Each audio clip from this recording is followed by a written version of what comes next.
지난 수요일에 이어서 계속해서 창세기 성경 공부를 보내드립니다. 함께 기도하는 마음으로 묵상하시고 기도하시면서 시작하시기를 바랍니다. 오늘의 성경 말씀 창세기 3장 15절, 내가 너로 여자와 원수가 되게 하고 내 후손도 여자의 후손과 원수가 되게 하리니 여자의 후손은 내 머리를 상하게 할 것이요 너는 그의 발꿈치를 상하게 할 것이니라 하시고, 오늘의 기도 제목, 하나님의 말씀을 의심하고 판단하기보다는 믿고 의지하면서 하나님 은혜에 감사하며 기뻐하며 사는 우리 모두가 되기를 기도합니다. 첫 번째 질문, 창세기 3장에 보시면 뱀이 나옵니다. 뱀이라는 이름은 누가 지어줬을까요? 아담이 지어줬습니다. 성경에 나오는 뱀은 대부분 사탄을 상징하고 있습니다만 그렇다고 뱀은 다 사탄이 아닙니다. 하나님이 천지를 창조하시고 각종 동물을 만드실 때 뱀도 만드셨습니다. 하나님이 각종 모든 짐승을 만드시고 아담에게로 데려왔습니다. 그리고 이름을 짓도록 하셨습니다. 그래서 아담이 딱 보고 너는 뱀이다. 그래서 뱀이 된 것입니다. 예수님은 뱀이 지혜로운 동물이다 그렇게 말씀하셨습니다. 그래서 제자들에게 뱀처럼 지혜로워라 그렇게 말씀하셨습니다. 아마 뱀이 저주받기 전에는 네 발로 서 있는 동물이었던 것 같습니다. 그러나 뱀이 사람을 타락하게 만들어서 하나님께서 저주하시고 그때부터 뱀은 배로 기어다니게 하셨습니다. 또 뱀은 저주받기 전에는 사람과 통화했나 봅니다. 아주 유창한 말로 사람인 하와와 주거니 받거니 말하는 모습을 보게 됩니다. 그래서 아마 뱀은 지혜롭고 말도 잘하고 색깔도 예쁘고 아름다웠을 것입니다. 그런데 이 뱀에게 사탄이 들어왔다는 것입니다. 두 번째 질문, 그러면 사탄이 뭐냐 하는 것입니다. 여러분, 우리가 사탄 하는데 사탄이 무엇이라 생각하십니까? 창세기 1장에 보시면 하나님은 천지를 창조하셨습니다. 그리고 각종 짐승과 고기, 새도 만드셨습니다. 아마 그때 하나님께서 천사도 만드셨을 것입니다. 하나님이 사람을 만드시고 생육하고 번성하고 땅에 충만하라, 땅을 정복하라 축복을 하셨는데 천사에게는 그런 축복을 안 하셨습니다. 그래서 천사는 생육하고 번성하지 못합니다. 천사는 평생 하나님과 사람을 돕도록 만들어진 존재로 죽지도 않습니다. 그런데 천사들 중에서 하나님을 반역하고 타락한 천사가 나옵니다. 그런 내용들이 성경에 나옵니다. 이사야 14장 12절에서 15절과 에스겔서 28장 14절과 17절에 나옵니다. 이사야서 14장에 보시면 이사야 선지자는 바벨론의 왕을 책망하고 있습니다. 그러나 실제로는 바벨론 왕이 아니라 그를 사용하고 있는 사탄을 책망하고 있는 것입니다. 예수님이 베드로를 책망하실 때 사탄아 물러가라 하셨습니다. 베드로가 사탄은 아닙니다. 베드로를 사용하는 사탄에게 명령하시는 것입니다. 에스겔서 28장 내용도 마찬가지입니다. 실제로는 두로 왕을 책망하는 말씀이지만 사탄에 대한 것입니다. 이사야서 보면 너 아침의 아들 계명성이여, 사탄은 본래 아침의 아들 계명성이었습니다. 이 계명성이 뭐냐, 우리만은 이해가 잘 안되기 때문에 영어 성경을 보시면 킹 제임스 버전의 루시퍼라고 부르고 있습니다. 계명성을 이름을 루시퍼라는 천사의 이름이었습니다. 에스겔서 28장을 보시면 자세히 나와 있습니다. 28장 14절에서 17절까지 보시면 루시퍼는 천사들 가운데서 계급이 높은 천사였습니다. 화강석 사이에 왕래했다고 기록하고 있습니다. 하나님의 빛나는 보좌 옆을 하나님을 보호하는 천사장이 루시퍼였습니다.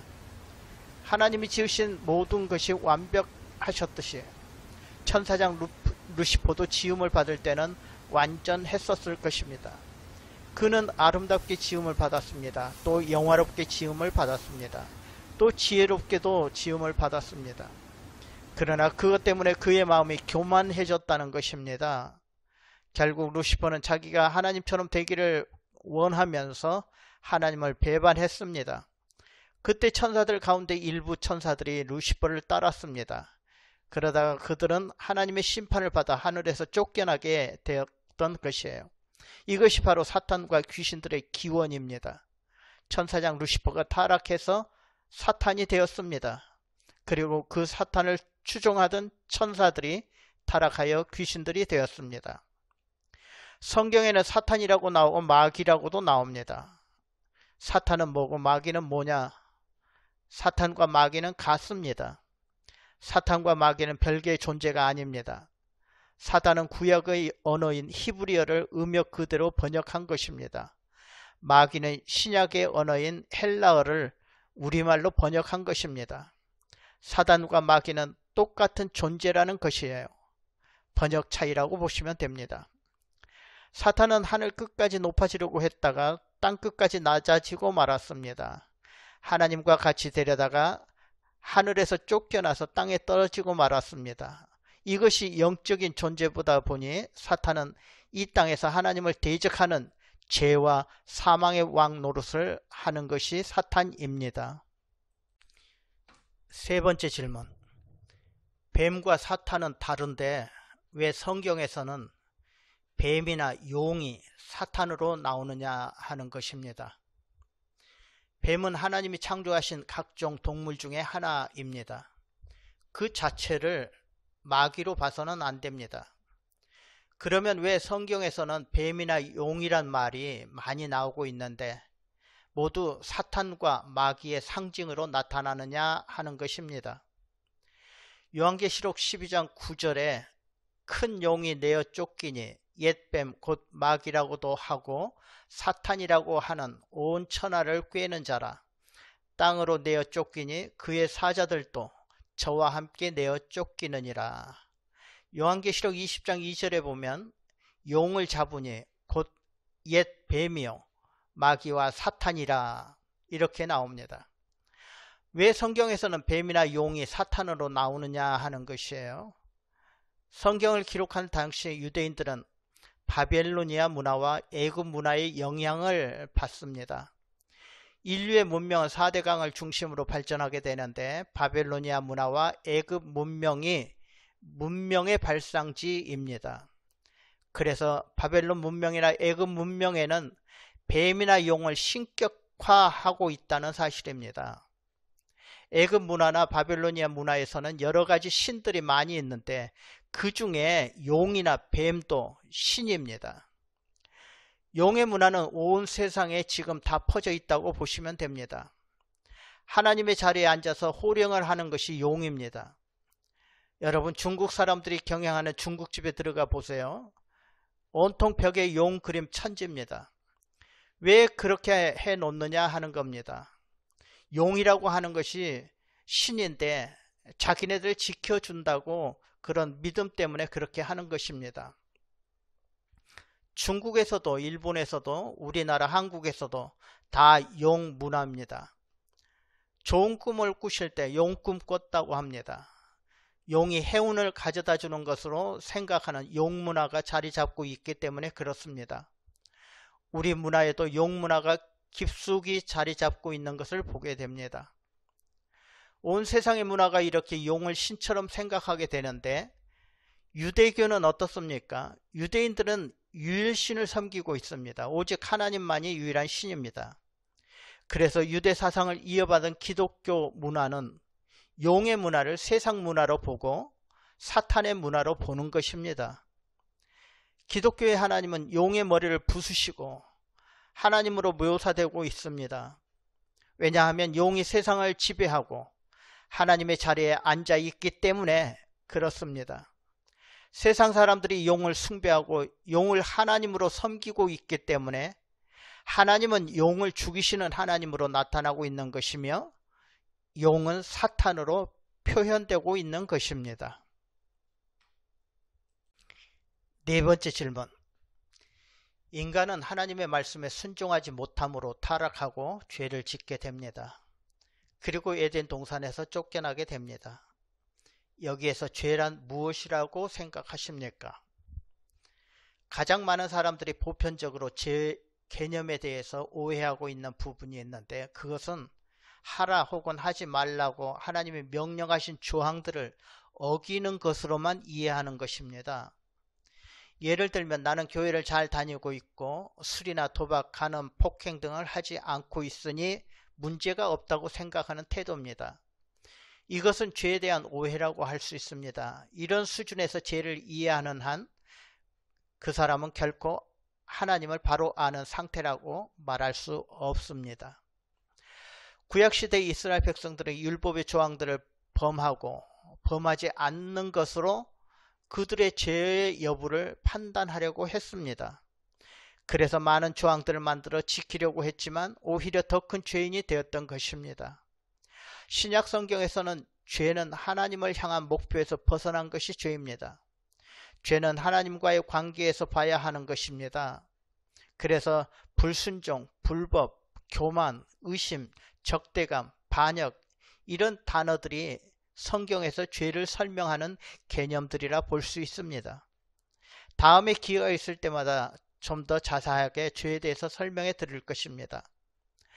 여러분, 하나님의 말씀은 절대적입니다. 우리는 하나님의 말씀을 평가할 수 없습니다. 하나님의 말씀을 판단할 자격도 없습니다.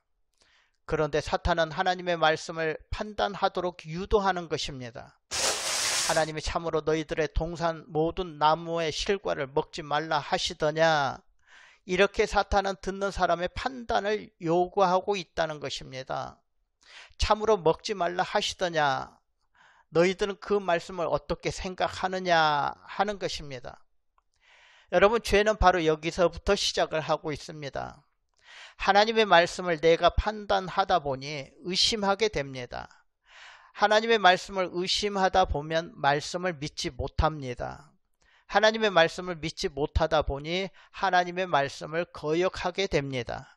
그 결과 따라오는 것이 불순종이고 또 죄입니다. 저와 여러분은 하나님의 말씀을 내 나름대로 판단하려 하지 마시고 그저 믿고 순종하는 마음이 필요한 것입니다. 우리 인간은 하나님의 말씀을 의심하는 것이 아니라 의지하면서 하나님을 섬기며 찬양하며 경배해야 할 존재들입니다. 사람은 하나님이 만드신 피조물입니다. 하나님은 창조주이십니다. 피조물과 창조주, 이것을 경계로 정한 것이 선악과이고 이것을 먹지 말라 하신 것입니다. 내가 창조주이고 내가 너희 주인이라는 것을 명심하고 선악과만은 먹지 말라, 내 말에 순종하라 하는 것이었습니다. 그러나 이것을 깨뜨리려고 하는 것이 바로 사탄이었고 그 사탄의 속삭임에 하나님과 같이 되려고 교만했던 것이 인간의 타락이고 그것이 바로 죄였습니다. 다섯 번째 질문, 원시복음이란 말을 들어보셨습니까? 원시복음이란 무엇입니까? 창세기 3장 15절은 내가 너로 여자와 원수가 되게 하고 너의 후손도 여자의 후손과 원수가 되게 하리니 여자의 후손은 내 머리를 상하게 할 것이요 너는 그의 발꿈치를 상하게 할 것이니라. 신학자들은 이 창세기 3장 15절 말씀을 최초의 복음, 원시복음이라 말합니다. 여기서 여자의 후손이란 예수 그리스도입니다. 여자의 후손이 내 머리를 상하게 한다는 것은 여자의 후손, 즉 예수 그리스도께서 뱀의 머리를 상하게 한다는 것입니다. 여기 뱀은 사탄을 말하고 있습니다. 예수 그리스도가 사탄의 머리를 상하게 하고 사탄의 세력을 멸하시는 것입니다. 그러면 뱀이 발악을 하면서 예수님의 발꿈치를 상하게 하는 것이고 이 발꿈치를 상하게 하는 것은 예수님을 십자가에 못 박혀 죽도록 하는 것입니다. 그래서 창세기 3장 15절은 죄로 타락한 사람들을 위하여 예수 그리스도를 보내시겠다는 하나님의 약속이며 최초의 복음이라 말하는 것입니다. 그렇다면 우리는 이 구절을 통해 하나님께서는 최초의 사람이 죄를 지음과 동시에 예수 그리스도를 보내셔서 사탄의 머리를 쳐서 멸하시고 인간을 구원하실 계획이 있으셨다는 것을 알게 되는 것입니다. 이 땅에 내려와서 사망의 왕 노릇하는 사탄을 멸하기 위해서 여자의 후손 예수 그리스도를 이 땅에 보내시고 사탄의 머리에 치명타를 주는 것입니다. 그리고 하나님을 사랑하는 사람들을 다시 구원해 주시는 것입니다. 첫사람 아담은 선악과를 먹을 수밖에 없었습니다. 한 사람으로 말미암아 죄가 이 땅에 오고 죄로 인해 사망이 왔습니다. 그러나 둘째 아담 예수님으로 인해 사망이 물러가고 새 생명이 왔습니다. 아담 안에서 사망이 왔던 것처럼 예수 안에서 새로운 생명이 온 것입니다. 이제 우리는 예수 그리스도를 통해서 생명의 길, 구원의 길에서 기뻐하며 즐거워하며 사는 것입니다.